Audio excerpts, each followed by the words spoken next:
I'm personal injury attorney Neil Schaus. I get calls all the time from people injured in an accident involving an Uber or Lyft driver. People ask me, how much insurance is there to cover my injuries? The answer is, if you were injured in a ride-sharing accident, as a passenger in an Uber or Lyft, or you were an Uber or Lyft driver, or you were in another vehicle that was struck by an Uber or Lyft driver with a passenger in their vehicle, then there is usually at least $1 million in insurance to cover your injuries.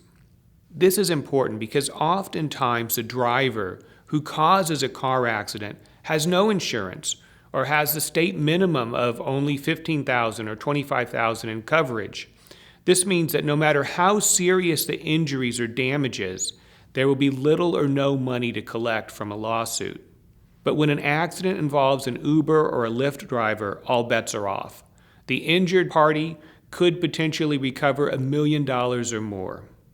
If you've been injured in an accident involving an Uber or Lyft driver, we invite you to call us here at Schaus Law Group.